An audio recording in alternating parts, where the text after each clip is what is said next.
My world had become completely silent. The room glowed gently with candlelight, filled with the quiet presence of musical instruments.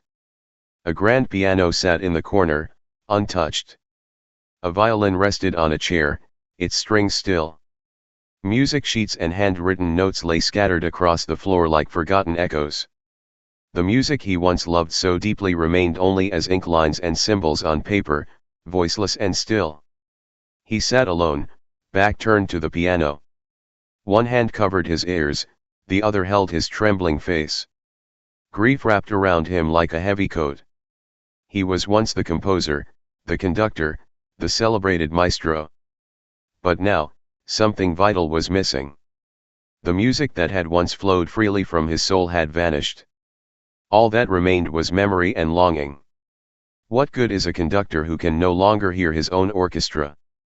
A memory burned brightly in his mind, the grand stage, the majestic orchestra, the thunderous applause. He once stood proudly, baton in hand, commanding harmony with the flick of a wrist. That music, his music, still echoes in his dreams. The concert hall had once been a world of light and anticipation. Musicians tuning, bows lifted, all waiting for that first note.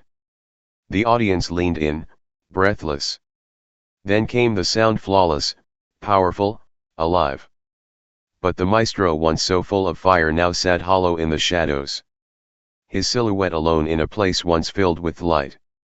Even surrounded by others, he felt utterly isolated. The tragedy wasn't that his music had vanished, it was that he could no longer hear it. Resentment grew in him like a sickness. One evening, he walked slowly across a tavern's wooden floor. Around him, laughter, music, and voices filled the air. Glasses clinked. Stories were shared. Then everything changed. An old man entered, cane in hand. A sharp crack echoed as he struck a table. Bottles shattered. Wine spilled across the floor. A hush fell. Karl, his nephew, recognized him immediately. Fear rippled through the room. The maestro's presence, once revered, was now feared and pitied. It hurt those eyes filled with awkward sympathy, or worse, smug mockery. Karl, who once adored his uncle, had nearly taken his own life, crushed by the unbearable pressure of his training. And Beethoven blamed it all on God. Why, he pleaded in his mind. Why take the gift of sound from me? Why leave me with eyes to see their stares, but no ears to hear the beauty I once gave the world? He wandered into a church. There, beneath flickering candles, he fell to his knees. His prayer was desperate and raw. Music wasn't just in his hands, it was in his blood, in his bones. If I could hear again, even once, he whispered into the silence, I would give my soul. But no answer came. Not in that moment. Not in his lifetime. Eventually, he closed his eyes for the last time.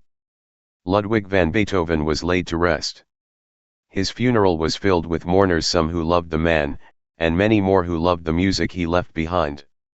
There had been no miracle. No sound returned. No divine hand to rescue him. His suffering began with music. As a child, he had been forced into it by his drunken father, Johann, who saw talent only as a way to make money. The practice, the pressure, the shouting, it was never gentle. And yet, through all that pain, music had become the only thread that kept him sane. If only I could hear my music again with both ears, he had thought 1,000 times, that would be enough. That would be perfect. Even as his soul splintered, he continued to pray. Again and again. Then he awoke. Small hands. Tiny fingers. His throat cried out, though he didn't know how to speak. The world was strange and new. But then he heard a voice. Soft. Familiar. Comforting.